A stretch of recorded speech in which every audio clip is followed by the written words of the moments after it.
Hi everyone, I'm Daniel and this is Abby. And we're part of TeamYouTube.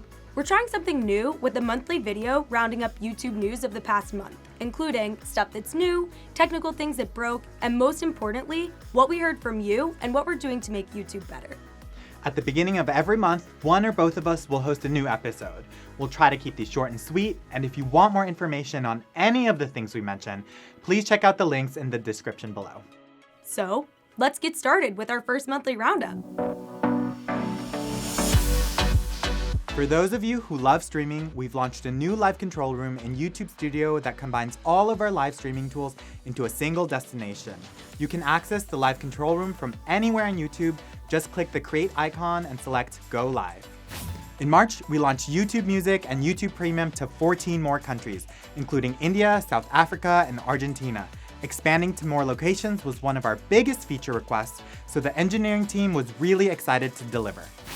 For this next one, we have not one, but 2 YouTube Stories updates based on your feedback. We now include a thumbnail preview of Stories so you have a better idea of what you'll watch before you tap.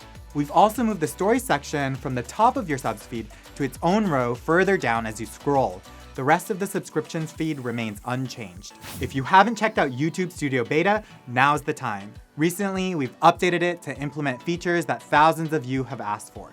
Directly in Studio, you can now see the original upload file name, copy and paste video tags all at once, and see more real-time data. Many of you have been closely following our recent actions to better protect minors on YouTube. For those of you whose comments have been temporarily disabled, we know that comments are a key way you connect with your community. We don't take this decision lightly. We'll provide updates as we have them in our help community, linked below. Many of you have been asking what happens when you appeal a monetization decision, aka the dreaded yellow or gray $sign icon.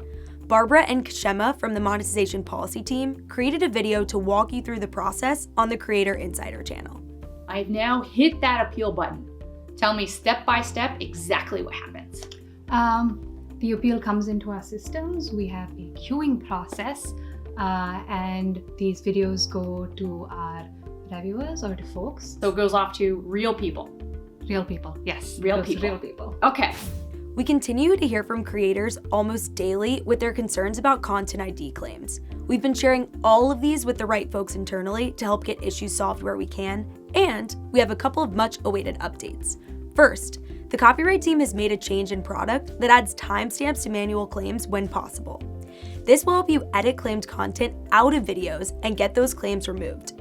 This new change impacts about a third of manual claims, and in the coming months, we'll address the remaining 2/3 by requiring Content ID partners to provide timestamps for all of these manual claims, so stay tuned. Secondly, we know that copyright is incredibly complex, so we made a new video with Mock from the copyright team to help explain your rights when your video receives a copyright strike or Content ID claim, and to map out next steps if you think your strike or claim was a mistake. We take abuse of our copyright tools seriously, and we're not afraid to punish people who misuse them. On March 26th, the EU voted on Article 13. The final version is an improvement, but we're still concerned about the unintended consequences that might harm Europe's creative digital economy.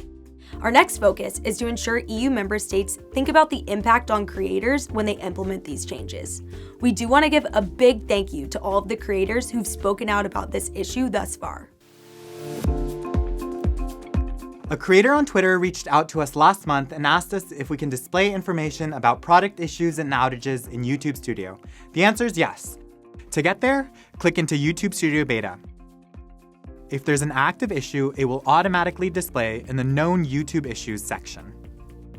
Speaking of issues, we did experience a few hiccups last month that we want to make sure you know are fixed. Thank you for sharing the details about these issues. It really helped our teams fix them quickly. And that's it. Thank you so much for tuning in to our first episode. We're really curious what you think, so leave your comments in the description below. We'll be right here the first week of every month, so please don't forget to subscribe. Bye. I'm like so worried I'm gonna... You'll be back. Are you filming this?